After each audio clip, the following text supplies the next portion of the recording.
नमस्कार, मी doctor Adinath Rajguru, IVF consultant. आज आपण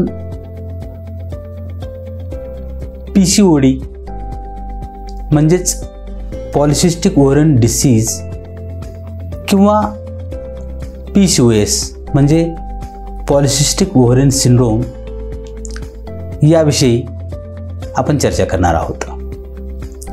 PCOS म्हणजे हा एक लक्षणांचा समूह आहे। या PCODचे जे प्रमाण आहे ते रिप्रोडक्टिव्ह एज ग्रुप म्हणजे साधारणतः 20 वर्षे ते 45 वर्षे या प्रजनन कालावधीमध्ये ज्या स्त्री येतात त्यांच्यामध्ये आढळून येतं। जर प्रमाण पाहिलं तर हे प्रमाण साधारणतः 20% आसपास आहे।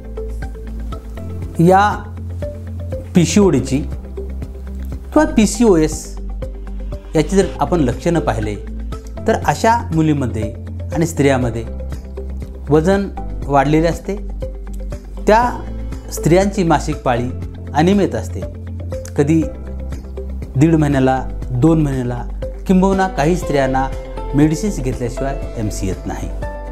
एक्सेसिव्ह अँड्रोजन या हार्मोनच्या इफेक्टमुळे शरीरावर एक्सेसिव्ह केसाची वाढ होते। PCOD असणाऱ्या मुलींच्या चेहऱ्यावर, छातीवर आणि पाठीवर पिंपल्स आलेल्या दिसून येतात। PCOS किंवा PCODची जर आपण कारणं पाहिली तर बऱ्याच वेळेला ह्याची कारणं निश्चित कारणं आढळून येत नाहीत, परंतु हे जर कारणं पाहिली आपण तर अनुवंशिकता म्हणजे त्या मुलीच्या आईला किंवा मावशीला PCODचा आजार असतो। इन्सुलिन रेझिस्टन्स, इन्सुलिन हे हार्मोन पॅन्क्रियाज या ग्रंथीमधून सिक्रेट होते आणि इन्सुलिन या हार्मोनचे मुख्य कार्य हे शरीरातील साखर नियंत्रित ठेवणे आहे। हे इन्सुलिन रिसेप्टर्स हे मांडी, पोट आणि मांड्या येथील जे स्नायू आहेत त्या ठिकाणी हे रिसेप्टर्स असतात। PCODने ग्रस्त असणाऱ्या स्त्रियांमध्ये हे इन्सुलिनचे जे रिसेप्टर्स आहेत ते व्यवस्थित कार्य करत नाहीत, म्हणून अशा मुली किंवा स्त्रियांना डायबिटीस होण्याचा धोका इतर स्त्रियांच्या तुलनेमध्ये जास्त असतो।